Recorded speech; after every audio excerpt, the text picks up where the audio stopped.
Hey guys, Steve here from Bloom Audio.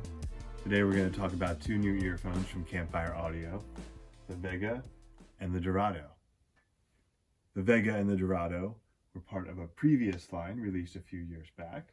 So they're back with pretty much a complete update to the internal design, but they retain some of the original shape. The original model had what was called a liquid metal design. These are a ceramic. The Vega comes in white, while the Dorado comes in a glossy black. Very cool. So the Vega now is a single dynamic driver earphone. It uses the same 10mm dynamic driver that was more recently used in the Atlas. So the Vega is not an exact copy of the Atlas, but it's very close in a lot of ways in terms of the tuning. The Dorado takes that same 10mm dynamic driver, sticks a balanced armature in there for the top end, giving it a little bit more soundstage, a little bit more air, just sort of opening the whole thing up a little bit and adding some better technical aspects. So both of these come with your classic Campfire Audio package. So you get the IEM, the excellent ALO Smoky Lids cable, along with a selection of final ear tips and Campfire's foamies, which they usually have on there as soon as you pull them out. And you get a nice recycled marine plastic case with a little bit of a fleecy interior. The Vega gets a green case, which I like a lot. And the Dorado gets an orange case. So in terms of the sound, in the past we've described the Atlas as a bass cannon, and while it doesn't quite look as much like a cannon as the Atlas did, the Vega has that same type of sound. It's really got a thunderous, physical low end. So while the Vega might seem like it's all about that bass, it definitely has treble as well, and mid-range.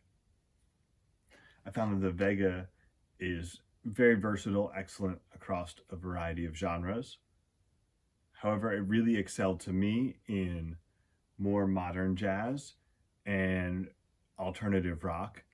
In the modern jazz front, things like Snarky Puppy or Stanton Moore, Charlie Hunter does a really great job with the dynamics and the groove and the feel of all of that. And the smoother treble helps with, if you find that often when you're listening to jazz, you get into the groove and then the horns come in just a little too sharp, a little too harsh. The smoothed out treble on the Vega really helps out with that by not allowing those frequencies to become too oppressive to the groove that you're enjoying. So the Dorado, like we said, takes that same 10mm driver, puts a balanced armature on top, and it gives it a more complete sound. Where the Vega, sometimes vocals, particularly male tenor vocals or female vocals, can feel a little bit recessed. The Dorado brings that up, brings those mids up a little bit, provides more detail, more of a sound stage, more sense of space and air, and just really that $200 price difference. That's, $200 of technical details and everything else. Makes the Dorado a bit more versatile as well, where I would have a stronger recommendation for the Dorado with things like classical or symphonic music.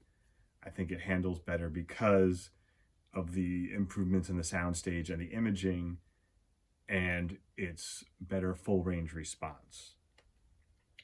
Both of these IEMs have a great natural timbre that somewhat shared by, well, of course, the Atlas, and also the Solaris I've always loved as for having a realistic presentation of acoustic instrument and vocals.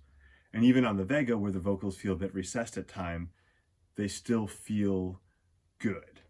They're presented in a good way, they're just a little bit lower in volume.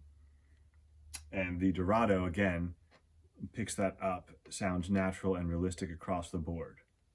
So, how do they compare to the rest of Campfire's lineup? So the Vega and the Atlas currently share the same price with the same driver, and the Vega is basically just an improvement on the Atlas at this point. Unless you really love the form factor or the design of the Atlas, the Vega is the way to go. It's got some subtle enhancements that just make it just a little bit of a stronger pick. When you move up to the Andromeda, you get a sort of a different look, where the Vega is a total bass cannon, and the Dorado is a bass cannon with some improvements in the technical aspects in the high end. The Andromeda is more balanced across the board. Both the Vega and Dorado have a stronger physical low-end response. The Andromeda provides better detail retrieval, bigger sound stage, and other things where they can't quite match. Now, the Dorado and the Andromeda are a much tougher fight, obviously, sharing the same price. And I think that's really going to be a matter of preference. Do you need that big, thick bass impact, or do you want a little bit more of a detailed technical IEM? So then comparing the Dorado to the Era, you essentially have the same comparison. Do you want something that's detailed? With the Era, in the Era's case, it's much more analytical than the Andromeda. So it's not going to be a matter of which one is better. It's more a matter of which one suits your needs and your listening preferences. The Solaris and the Dorado provide an interesting comparison because, again, they're both natural sounding IEMs. Both of them have a nice, warm, full low end. But again, the Solaris is balanced and neutral across the whole spectrum. So where it has that powerful low end, it also has strong mids and treble throughout. And it's and from a technical perspective, it just outperforms the Dorado. But the Dorado is a little bit more fun.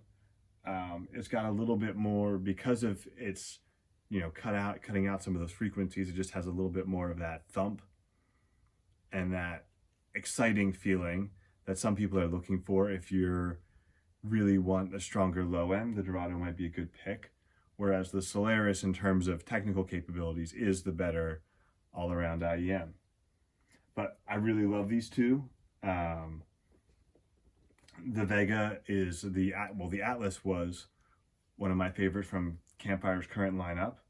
And so the Vega sort of takes that place. I love the look, the